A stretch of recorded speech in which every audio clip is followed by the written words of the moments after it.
ele começou a conquistar muitas cidades e foi avançando o seu império. E ele, com 30 anos de idade, ele já era praticamente o senhor do mundo, já tinha conquistado todos os reinos fortes, inclusive o reino da Pérsia. Então, em 323 a.C., quem comandava o mundo já não era mais a Pérsia não foi para o crescimento da Grécia, mas quem comandava o mundo era a Grécia. Então, a história do Antigo Testamento encerrou-se com o cativeiro assírio e com o subsequente cativeiro babilônico e com o regresso de Judá para a Palestina, quando da hegemonia persa. Os 4 séculos entre o final da história do Antigo Testamento e os primórdios da história do Novo Testamento compreendem o chamado período intertestamentário. Durante esse período, entre o Antigo e o Novo Testamentos, Alexandre o Grande tornou-se o senhor do mundo, o senhor do antigo Oriente Médio. Aí tem uma foto de um busto de Alexandre o Grande, e abaixo tem um mapa dos impérios e a evolução deles, né? A linha alaranjada é o Império Grego, a linha azul o Império Romano, e a linha vermelha, vocês podem perceber que é um tracejo menor, o Império Babilônico. Então o Império Grego foi maior do que o Babilônico e o Império Grego foi maior do que o Império Persa. Então, à medida que os impérios iam sucedendo, a conquista do território se ia ampliando, tá? Sim, Monsenhor. Essa imagem, essa escultura é uma imagem que alguém imaginou e fez ou é uma imagem real? Não, é o busto de Alexandre o Grande, segundo informações, é a imagem do próprio Alexandre mesmo, né? Pessoas próximas à época de Alexandre o Grande fez, tá? Os bustos eram comuns na antiguidade para os grandes líderes, os grandes homens. Jesus, se ele tivesse sido um grego, nós saberíamos como Jesus era. Mas como ele era judeu, o judeu não fazia busto, porque eles consideravam aquilo idolatria. Justamente. Mas assim, os grandes homens, os grandes guerreiros do passado, eles faziam busto para representar a imagem deles. Naquela época eles não tinham máquina fotográfica, né? Então a maneira de representar a imagem era através do busto esculpido. Jesus, se ele fosse um grego, com certeza teria um busto dele. Os gregos, eles investiram muito na questão dos bustos, porque eles eram amantes, né? Dos corpos, né? Eles amavam o corpo humano. Então eles gostavam muito de investir nessa questão de imagens, né? Bom, então com o crescimento do Império Grego, vocês perceberam pelo mapa anterior, no slide anterior, o Império Grego ele avançou por todo o mundo, Com isso, avançou-se também a cultura grega, que é chamada de helenização. Com o crescimento do Império Grego, também cresceu o conhecimento da língua grega e de outras questões culturais gregas. Por quê? Com a morte de Alexandre o Grande, o Império de Alexandre foi dividido por seus generais, os seus 4 principais generais. E alguns deles forçavam que as nações conquistadas vivessem conforme a cultura grega. Era até mesmo uma maneira que esses líderes gregos tinham de encurtar o mundo. Por exemplo, quando os discípulos pregavam o Evangelho, em qualquer parte do Império Romano, eles podiam falar em grego e todas as pessoas compreendiam. Porque o Império Grego investiu nessa questão, que todo mundo recebesse a cultura grega. Isso foi feito, a gente vai ver mais à frente, isso foi feito à base da força, da imposição. Então, a cultura grega, o helenismo, há tempos se vinha propagando mediante o comércio e a colonização gregos. Mas as conquistas de Alexandre deram um grande impulso nessa propagação. Na época do Novo Testamento, o grego era o idioma mundial. Com a morte de Alexandre, aos 33 anos, no ano 323, seus principais generais dividiram o império em 4 porções, 2 das quais são importantes no plano de fundo do desenvolvimento histórico do Novo Testamento. Os generais que dividiram o império grego foi Lisímaco, Cassano, Seleuco e Ptolomeu. Mas dentro do desenvolvimento histórico que inclui a Palestina ou o Estado de Israel, 2 são importantes dentro desse aprendizado, que é o reino dos Ptolomeus, por causa do primeiro general Ptolomeu, e o reino dos Seleucidas, por causa do primeiro general Seleuco. Por quê? Porque a Palestina, ou o território de Israel, ficava no meio dessas 2 porções divididas. Israel ficava geograficamente localizada no meio da disputa do crescimento territorial desses generais, porque essas porções divididas do império, cada general brigava entre si para que ampliasse ainda mais seu território, um conquistando a terra do outro. E a Palestina ficava bem no meio dessa briga dos Ptolomeus com os Seleucidas. Abaixo dos Ptolomeus ficava ali o Egito, cuja capital era Alexandria, e os Seleucidas abaixo da Síria, cuja capital era Antioquia. Então Israel está bem no meiozinho da briga desses 2. Então daqui para frente a gente vai centralizar mais nos Ptolomeus e nos Seleucidas, porque é o que interessa para a gente. Então, próximo slide aí, os Ptolomeus. A Palestina fica entre o Egito e a Síria, por isso ela tornou-se vítima das rivalidades entre os Ptolomeus e os Seleucidas.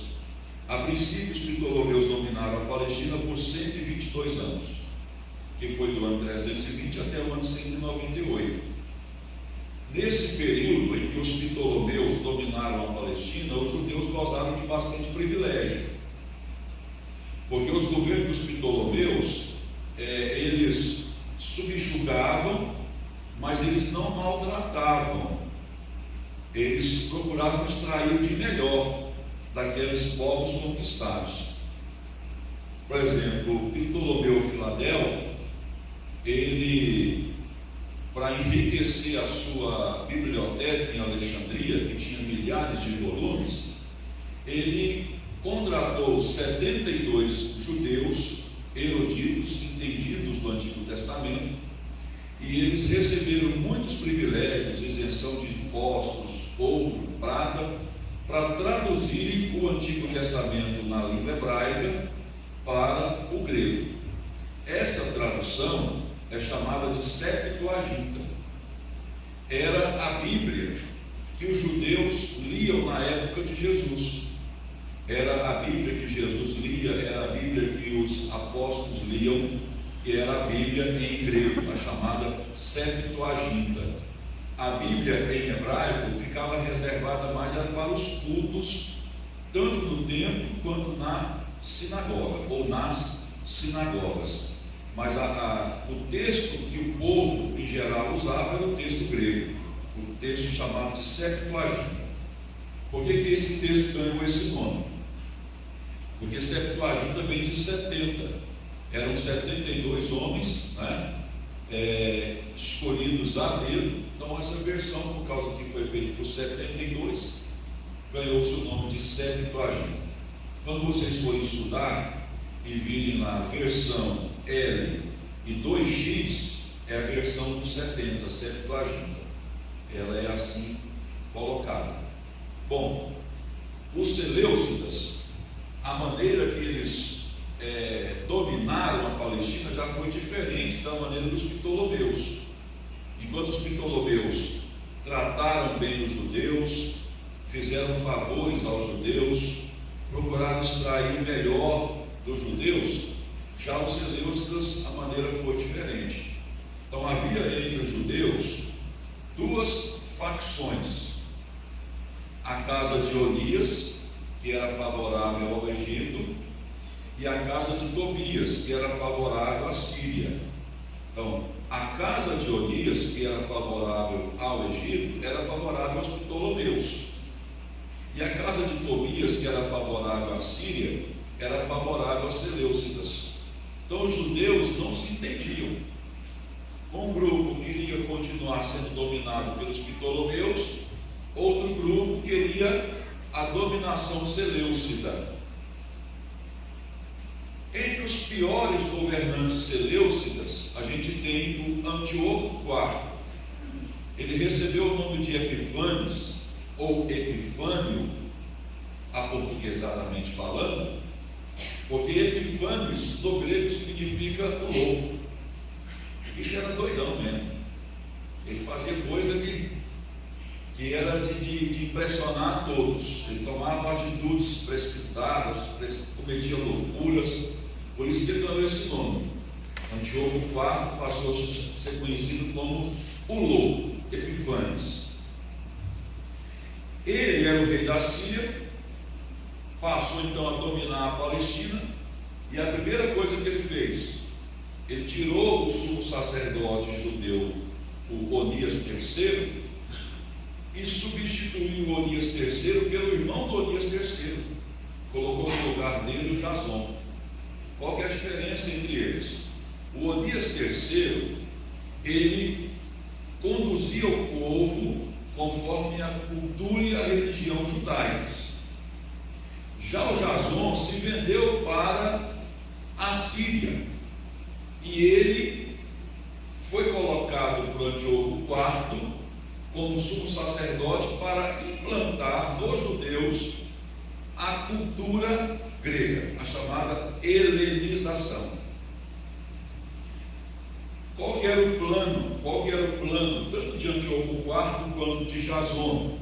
Transformar Jerusalém numa cidade grega. Para isso acontecer, tinha que sufocar a religião e a cultura judaicas. Então, os judeus que se opuseram a essa paganização, a esse processo de culturização dos judeus para a Grécia, eles foram chamados de os Hassidim, ou seja, os puritanos, aqueles que querem preservar puro tanto a cultura quanto a religião judaica. É desse grupo de revoltados contra o processo de helenização que vai surgir, ou surgirão, os fariseus. Os fariseus e os essênios surgem desse período aqui, dessa ramificação dos Hassidim, os chamados puritanos ou piedosos. Então o que acontece? Pode passar o slide, irmão. Com o processo de helenização em Jerusalém, implantado por Antíoco IV Epifânio, e com a ajuda do sumo sacerdote Jason, houve uma resistência para que isso acontecesse. Então o Antíoco IV colocou então o seu processo de helenização à força.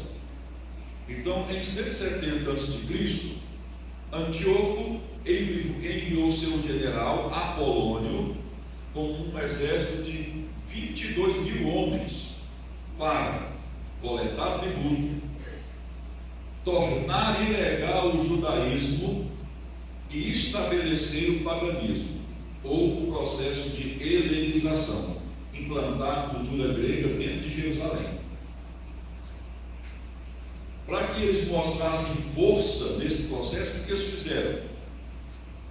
Não chegou conversando, pedindo licença, obrigado, por favor, nada disso. Chegaram saqueando Jerusalém, derrubando as casas das pessoas, destruindo muralhas e incendiando a cidade. Mataram os judeus varões, levaram as mulheres e as crianças escravas. Então, mostrando força em Jerusalém, dominando Jerusalém, Agora há uma ordem: proibiu-se o varão judeu circuncidar, proibiu-se o varão judeu de observar o sábado como um dia santo, proibiu-se os judeus de celebrar festas ou de ter cópias do Antigo Testamento.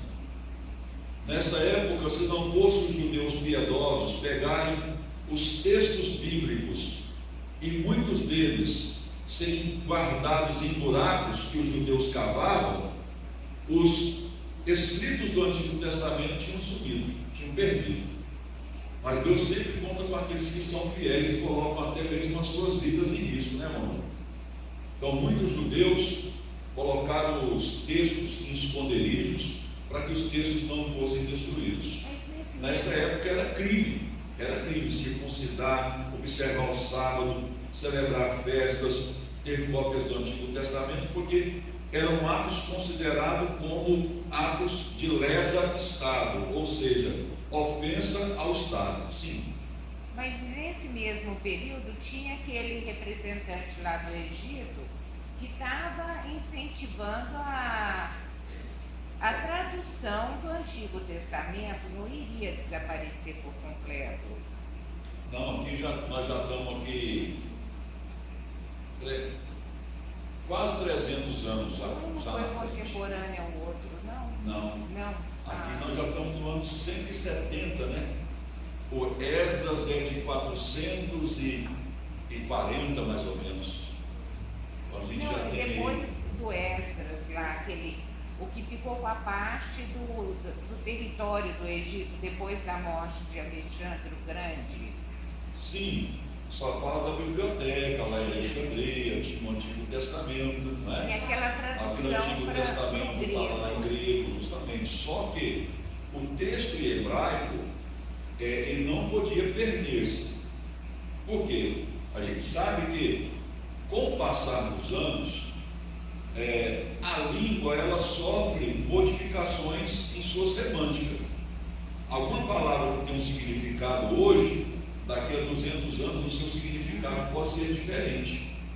Então, por que a importância de se preservar o texto em hebraico, o texto original, para que no futuro, quando houvesse alguma dúvida, se consultasse os originais. Então, por isso que é importante essa preservação. Mesmo que tivesse os volumes em grego, a preservação dos volumes em hebraico era extremamente importante e é extremamente importante.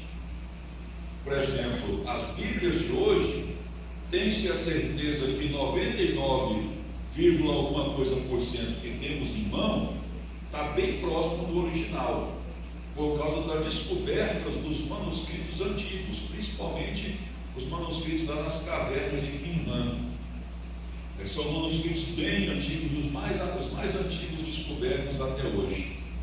Então, com o avanço do estudo desses manuscritos descobertos, consegue se aproximar mais daquilo que realmente os autores originais quiseram dizer. Então vamos lá, olha, além disso, proibir circuncisão, proibir observação do sábado, proibir celebração de festa, proibir as pessoas de terem textos do Antigo Testamento. Antíoco IV, louco, né, o Epifânios, não satisfeito, ele entrou no templo de Jerusalém, o templo construído por Zorobabel, edificou ali um altar a Zeus, o deus principal do panteão grego, pegou um porco ou uma porca, imolou essa porca e espalhou o sangue dela no altar e toda a casa, tornando o templo impuro para o sacrifício, para a liturgia judaica. Além disso, ainda ele promoveu no interior do templo a chamada prostituição cultual. O que é isso? Sacerdotisas deitando-se com sacerdotes, e nesse culto, chamado de culto sensual, eles diziam que estavam agradando as divindades. Então tudo isso acontecendo dentro do templo de Jerusalém. Isso foi proposital para tornar o ofício litúrgico judaico imundo. Mas o Antíoco doido lá, o Epifanes, achou que ia ficar por isso mesmo. Mas Deus levantou um homem chamado Matatias, que começou uma revolta, que depois foi liderada por seu filho, Judas Macabeus. Passou, Pedro Rocha? O período dos Macabeus. Então, em 167 a.C., teve início a revolta dos Macabeus, liderada pela família de Matatias, também chamada de Rasmoneanos, por causa do bisavô de Matatias, que se chamava Rasmon. Se vocês quiserem mais informações sobre esse assunto, basta colocar lá na internet Rasmoneanos, Judas Macabeus, Matatias, tem muita informação sobre isso. Judas recebeu o apelido de Macabeus porque esse nome significa martelo.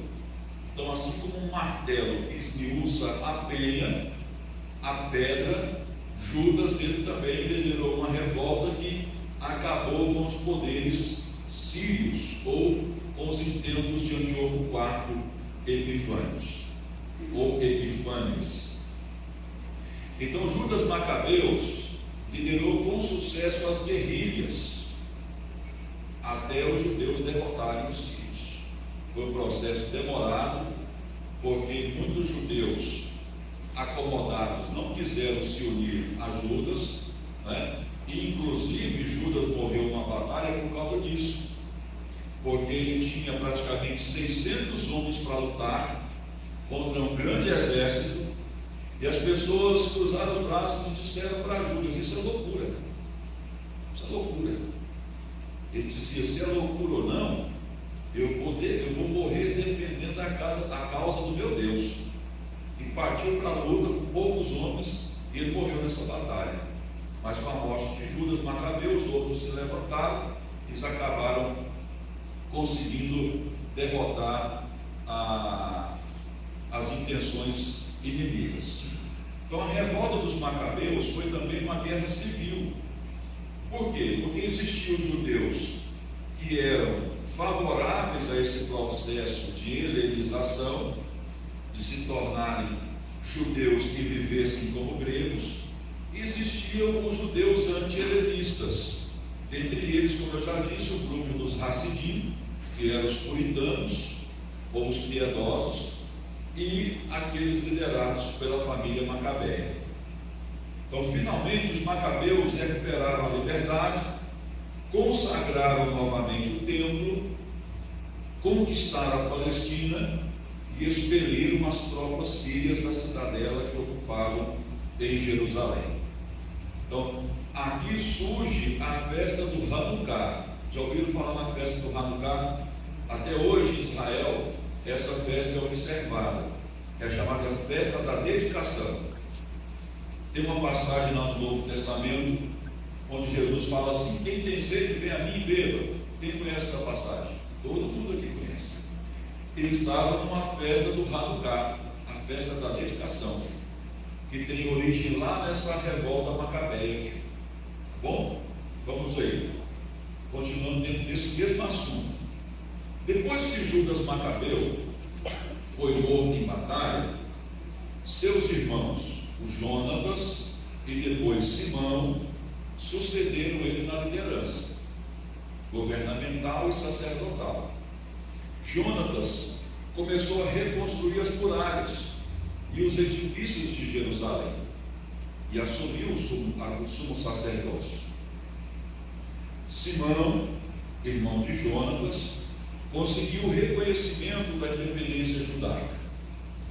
Simão, nesse período, tornou-se uma liderança religiosa, militar e também política entre os judeus.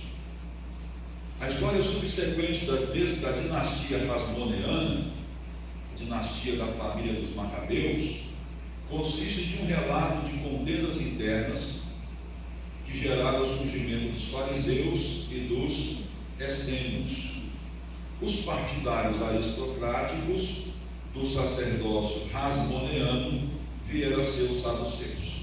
Então, nesse período aqui, depois da morte de Judas Macabeus, o sacerdócio tinha tanto poderes militares, políticos e religiosos. Então o sacerdócio tinha um grande poder na mão. O que o sacerdócio começou a fazer? Começou a se vender para a nação poderosa, a nação forte, ou para a Grécia, ou posteriormente para Roma. Então, os fariseus e os essênios não apoiaram essa ideia, porque eles quiseram se manter puros. Então, nessa época aqui, por volta do ano 150 antes de Jesus, é que surgiram esses grupos religiosos. O sacerdócio, lá no Novo Testamento, eles têm o nome de saduceus. Os fariseus e os essênios, porque não concordaram com o comportamento do sacerdócio. Inclusive a palavra fariseu significa separados. Então, finalmente, o general romano Pompeu subjugou a Palestina, isso no ano 63 a.C., de modo que durante o período do Novo Testamento, quem governava a Palestina, assim como todo mundo, era Roma. Então a gente vai falar um pouquinho agora sobre o período romano. Expansão romana. O Augusto César, também chamado de Otávio, né? Ou Otávio César, chamado de Augusto, melhor dizendo, derrotou as forças de Antônio e Cleópatra na Batalha Naval de Ácio, na Grécia, em 31 a.C., tornando-se então imperador de Roma. Antes disso, o Império Romano era dividido por 3 imperadores, 3 comandantes. Aí o Otávio César, o Augusto, ele derrotou o Antônio e a Cleópatra e acabou então se tornando o único imperador de Roma. Ao invés de ter um tríplice governo, tinha apenas o único imperador. Então Roma passou de um período de expansão territorial para outro. Isso foi feito aconteceu um período de paz, que em latim costuma-se dizer a Pax Romana. Então Pax, né, essa palavra Pax é conhecida, né? Principalmente no negócio de velório, essas coisas. Pax significa paz, tá? Em latim. O que facilitou a propagação do cristianismo. Por exemplo, na época do Império Romano, havia paz, não tinha batalha, não tinha guerra. Então, um cidadão judeu podia viajar por todo o Império Romano sem sofrer problemas por ser um judeu. Assim como um fenício podia viajar por todo o Império Romano sem sofrer uma retaliação por ser um fenício. Então a época da Pax Romana facilitou a expansão, a propagação do Evangelho. Sim, irmão? Sem fronteiras. Sem fronteiras, porque a intenção romana qual que era? Expandir o comércio. Então, a gente vai ver mais à frente a contribuição romana para o Evangelho, que Roma investiu muito na questão das estradas, nas vias marítimas, para questão comercial. Então vamos lá. Como que Roma era administrada? Augusto, que foi o primeiro imperador de Roma, o único imperador, ele estabeleceu um sistema provincial de governo, que eram 2 tipos de províncias. Províncias eram regiões divididas dentro do império. E essas divisões de regiões, chamadas províncias, tinham 2 tipos: as senatoriais e as imperiais. As senatoriais eram chamados procônsules, que eram nomeados pelos senadores. Aí eles governavam essas chamadas províncias senatoriais. Por exemplo, quando o apóstolo Paulo foi empreender a primeira viagem missionária, ele estava pregando para um homem chamado Sérgio Paulo. Qual que era o cargo dele, vocês sabem? Procônsul. Aí tinha um cara lá atrapalhando a pregação. Aí Paulo falou assim: ô filho de Satanás, você vai ficar cego, para você aprender a não atrapalhar a pregação. João Marcos viu aquela cena, ficou louco, de medo, e voltou para casa. Foi um primeiro desertor, né? Missionário da história bíblica. E o segundo tipo eram as províncias imperiais, que eram nomeados pelo próprio imperador. Eram chamados delegados, que ocupavam-se das questões financeiras, e os procuradores, que governavam as províncias imperiais e exerciam autoridade civil e militar por meio de exércitos permanentes. Por exemplo, nós temos 2 procuradores que ocupavam a função de governadores lá no Novo Testamento, que a vida deles está ligada diretamente à pessoa de Jesus, que é Pilatos e Herodes. Pilatos era governador da região da Judéia, né? E Herodes da Galiléia. A Palestina era dividida por 3 províncias: a Judéia, a Pérea e a Galiléia. A Judéia, a região norte, a Pérea mais a região central e a Judéia, a região centro-sul. Quem me chamou aí? Hã? Judéia, Pérea e Galiléia. Falei Judéia 2 vezes? Então eu falei errado. Obrigado pela correção. Imperadores romanos, vamos ver aqui. Augusto César, ele foi imperador de 27 a.C. até 14 depois de Cristo. Então, ele foi o imperador que obrigou o recenseamento, que fez com que com que José e Maria saíssem de Jerusalém, de Nazaré, e fossem para Belém. Maria estava grávida e lá em Belém Jesus nasceu. O profeta lá do Antigo Testamento, Miqueias, diz que Jesus seria um belemita, né? E tu, Belém Efrata, darás o Messias e tal. Se não fosse esse recenseamento, Maria não teria necessidade de, estando grávida, já quase ganhando neném, ir lá para Belém, né? Interessante que o nome Belém, né?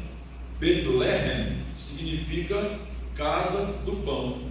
Aí Jesus, lá em João capítulo 6, diz que ele é o quê? Pão da vida. Interessante essas coisas, né? A Bíblia tem umas coisas assim muito intrigantes nesse sentido.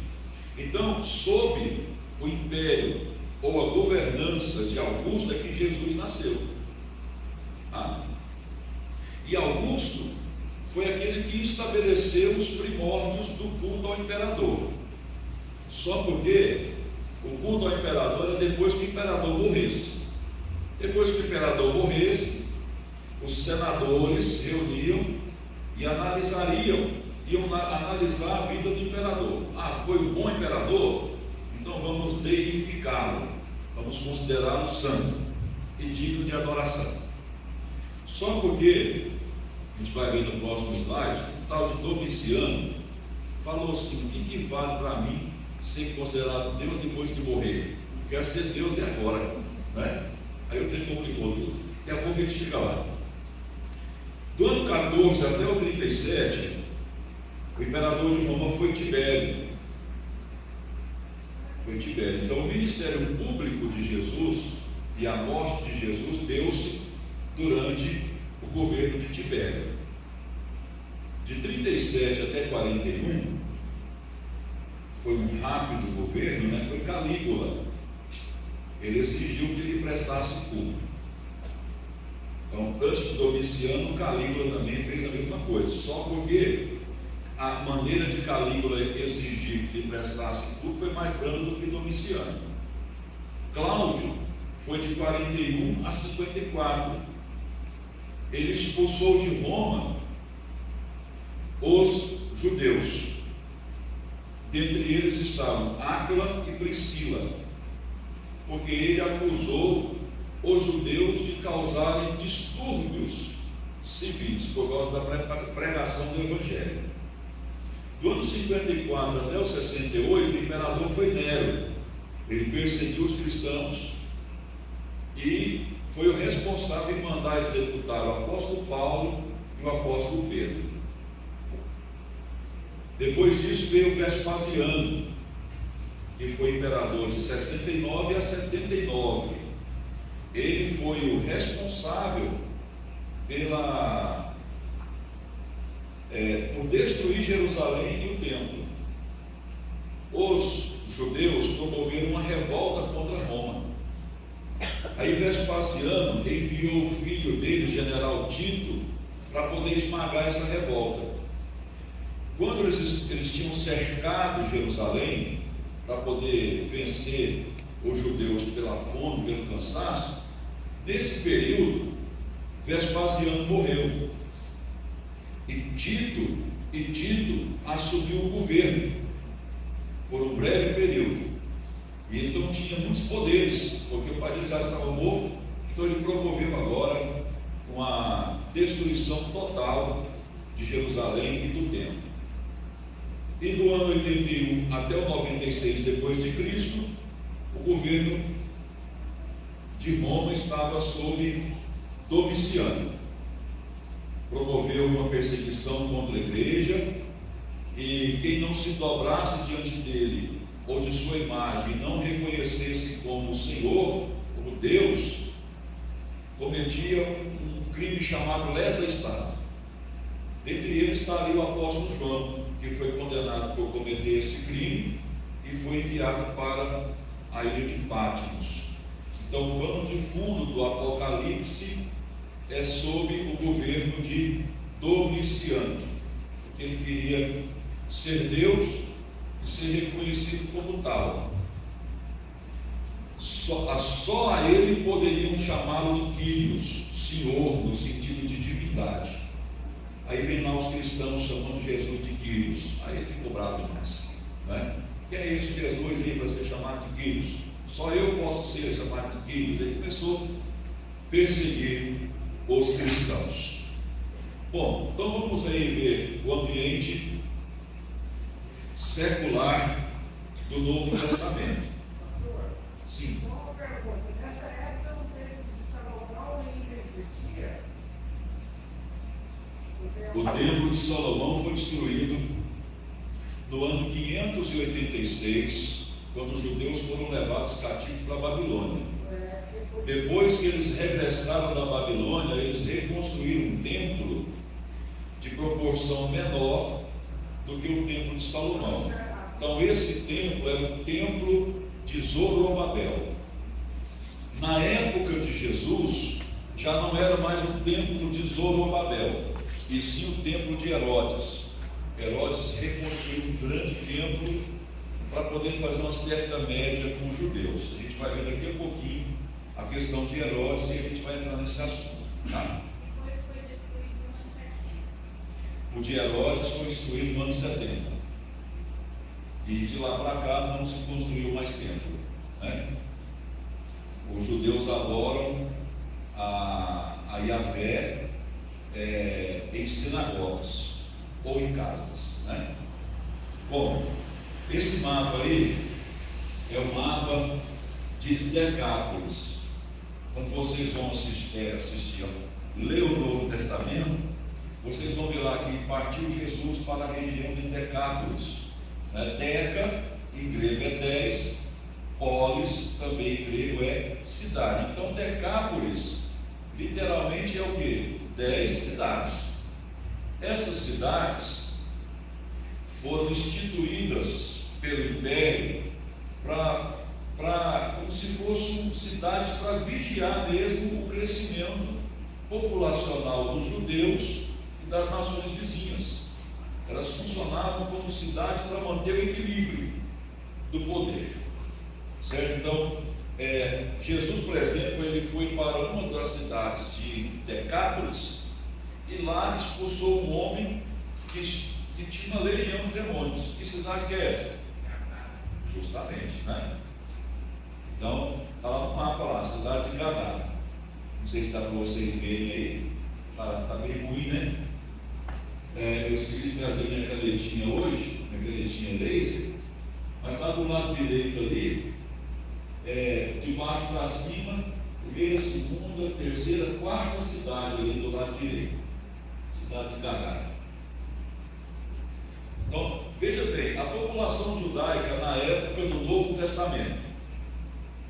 Haviam 4 milhões de judeus no Império Romano, por todo o Império. Mas somente 700 mil viviam na Palestina. Porque com o cativeiro assírio de 722 a.C. e com o cativeiro babilônico em 586 a.C., os judeus, a maioria deles não voltaram. Eles se estabeleceram no mundo daquela época e se enriqueceram lá. Então não tiveram interesse em voltar. Lá em Atos capítulo 2, acontece a descida do Espírito Santo, não é? Tem judeus lá de mais ou menos 14 nações na festa do Pentecoste. Aí eles falam, que estranho, eu estou ouvindo esses judeus falarem nos nossos idiomas. Eles tinham dificuldade em falar o hebraico, porque não moravam em Jerusalém. Tinham dificuldade de falar o aramaico, porque não moravam em Jerusalém. O idioma comum era qual? O grego. Mas de repente ele morava lá no Egito, ele falava a língua egípcia. Aí lá no dia do Pentecoste ele veio um dos discípulos lá pregando para ele em egípcio. Só aí, o que é isso? Como é que esse pescador está pregando para mim em egípcio? Né? Então os judeus estavam na época de Jesus espalhados pelo mundo. Olha aí, ó. 4 milhões de judeus espalhados pelo Império. Quantos tinham na Palestina? 700 mil. Quantos por cento dá isso aí, pastor Juvenal? O senhor que é o fera na matemática aí. Você, mas o irmão Valdir faz isso de cabeça. Eu falei com vocês. É só recorrer ao Juvenal. 28%. 18%? 18%, muito pouco, né? 18% só de judeus que viviam no território da Palestina. Os outros 82% espalhados pelo mundo. Então, havia mais judeus na capital do Egito, que é Alexandria, do que em Jerusalém. Tinha mais judeus na Síria do que na Palestina. Em Decápolis, essas 10 cidades aí, tinham mais não-judeus do que judeus. O que aquele senhor estava fazendo lá quando Jesus expulsou os demônios dele? Estava um para um lado, indo para o outro, indo para um lado, indo para o outro, não é? Aí Jesus expulsa os demônios dele, e esses demônios entram em onde? Porcos. Judeu cria porco? Não cria. Então, com certeza, aqueles porcos lá não eram de um judeu. Lá em Decápolis tinha mais gentio, ou seja, não judeu, do que judeu. Então, os idiomas falados na época do Novo Testamento, lá na região da Palestina. Lá na Palestina falava-se o grego, o aramaico e o hebraico. E o idioma dos assuntos romanos era o latim. Quando Jesus foi crucificado, em cima da cruz, Pilatos mandou escrever: Jesus, Rei dos Judeus. Mandou escrever em quantas línguas? 3. Quais eram? Justamente, latim, que era a língua dos romanos, grego, que era a língua comercial, e hebraico, que era a língua dos judeus. Mas como é que pode a pessoa falar 3 idiomas? O Paraguai, o Carlos, ele cresceu na fronteira do Brasil com o Paraguai e do lado de uma tribo indígena.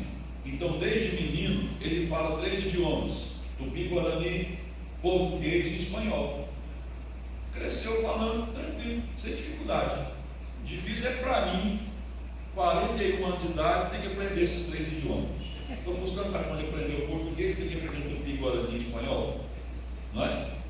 Mas para uma criança que cresce nesse ambiente, já cresce falando, já cresce entendendo, não é? E melhora um pouco mais a partir da dedicação. Os judeus daquela época eram do mesmo jeito. Por que eles aprendiam o grego? Porque era o idioma do império, o idioma comercial. As pessoas, quando iam comprar e vender alguma coisa, falavam o grego. O aramaico era a língua dos judeus, um dialeto cuja mistura do hebraico com outras línguas deu nesse dialeto, o aramaico. E por que o judeu falava o hebraico? Porque o menino, com 12 anos, ele tinha que conhecer a Torá.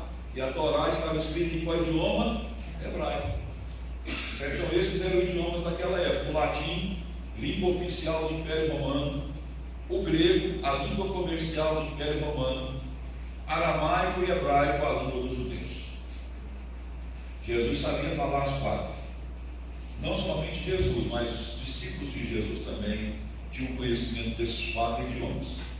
Bom, como que era o transporte, o comércio e a comunicação na época do Império Romano, na época que Jesus nasceu? Lá na Palestina as estradas não eram boas, mas o Império Romano, para facilitar o transporte das mercadorias, facilitar o comércio, eles faziam estradas em linha reta para chegar mais rápido. Então, naquela época o transporte era a pé, ou através do animal, ou liteira, né? Então tinha que fazer a estrada o mais reto possível para diminuir o tempo da viagem. Isso foi uma bênção, irmãos, para a pregação do Evangelho. Os discípulos podiam ir de um lado para o outro e chegavam mais rápido. As viagens noturnas eram diminuídas por causa da facilidade de locomoção, né? Os transportes comerciais, na sua maioria, era pelo mar. Os romanos investiram muito nisso. Estradas, rios e o mar Mediterrâneo provinham as linhas de comunicação. Quais eram as maneiras de se comunicar naquela época? Comunicação escrita. Primeiro, papiro. Era uma folha feita de junco. Os óstragos eram pedaços de cerâmicas que as pessoas escreviam nelas. E os tabletes recobertos de cera, né? Não é tablet não, viu gente? É tablete mesmo. É porque hoje as pessoas se põem pelos tablets, né? Eram tabletes de cera, as pessoas escreviam nelas. Só que quando era uma comunicação mais importante, uma questão oficial, utilizava-se o pergaminho. Por que só usava nessas circunstâncias? Porque o pergaminho era mais caro, ele era feito de couro de animal. Só que a maior parte das notícias era a maneira mais barata de se fazer, era através dos chamados arautos, aquele que levava a mensagem oral. Então, quando a Bíblia chama o cristão de arauto, ele está falando que a gente tem que promover a comunicação da mensagem verbalizada. Ok? Vamos lá. Serviços públicos. Alexandria no Egito, lá na época de Jesus, tinha um grande sistema escolar. A biblioteca de Alexandria tinha mais de 1 milhão de volumes, dentre eles lá a Septuaginta. As principais cidades do Império tinham sistemas de esgotos subterrâneos, tinha saneável naquela época. Os romanos deram uma contribuição de avanço para o mundo extraordinária. A contribuição que eles deram, extraordinária. As estradas, eu esqueci de falar aquela hora, as principais estradas tinham iluminação pública. Não como temos hoje, né? Mas de lampião, cobertos, né? Não sei como é que dá aquele tipo de lampião. Tinha os funcionários para poder acender esses pavis embebidos em azeite nas principais vias. As pessoas podiam viajar à noite com uma certa luminosidade, enquanto que nas cidades mais pobres viajar à noite era possível por causa da escuridão, porque as luminárias eram de mão, né, as lamparinas de mão, e a claridade delas era muito pouca, era insuficiente. Mas nas principais vias do Império Romano, as estradas tinham iluminação pública. Que investimento tremendo, né, que eles fizeram. Como que era a alimentação na época de Jesus? Os romanos, por terem uma condição financeira melhor, faziam 4 refeições diárias. O que os romanos comiam? Qual era a dieta deles? Comia-se pão, mingau de aveia, sopa de lentilhas, leite de cabra, comia queijo, comia verdura, fruta, azeitona, toicinho defumado. Opa, que está de regime, linguiça, peixe e vinho diluído em água. Essa era a alimentação principal dos romanos. Os judeus, por serem mais pobres, né, faziam só 2 refeições por dia. O que eles faziam? Eles comiam tinha uma refeição ao meio-dia e uma outra refeição à noite. A dieta deles era a base de frutas e legumes e peixe. Carne, essa era só nas ocasiões das festas, que era mais cara. Aí, como não tinha açúcar naquela época, os judeus usavam para adoçar os alimentos ou bebidas. Usavam uva passas, figos, mel e tâmaras.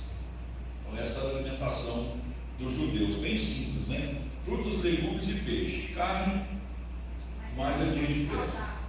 Pois é. Tem comida saudável. Justamente. E carne, não sei o que. Vamos ter que pegar essa dieta aqui dos judeus, né? Vamos ver como é que o povo se vestia, como é que era a moda daquela época. Os homens usavam túnicas. Agora eu vou mostrar uma figura como que era. Um cinto ou uma faixa era enrolada em volta da cintura e também eram usadas sandálias e um turbante na cabeça. As mulheres usavam uma túnica curta com roupa de baixo e algumas vezes usavam uma túnica externa brilhantemente colorida que descia até os pés. Os homens não judeus, os gentios, tinham os cabelos curtos, raspados com navalhas. Os judeus não faziam isso porque eles consideravam isso honra a divindades. Então eles não raspavam igual a gente raspa hoje quando a gente termina de fazer o cabelo, a gente dá uma raspadinha assim na nuca para ficar bonitinho, né? Os judeus não faziam isso naquela época. Os gentios, tanto homem quanto mulheres, eles tingiam os cabelos, tá? Para disfarçar os cabelos grisalhos.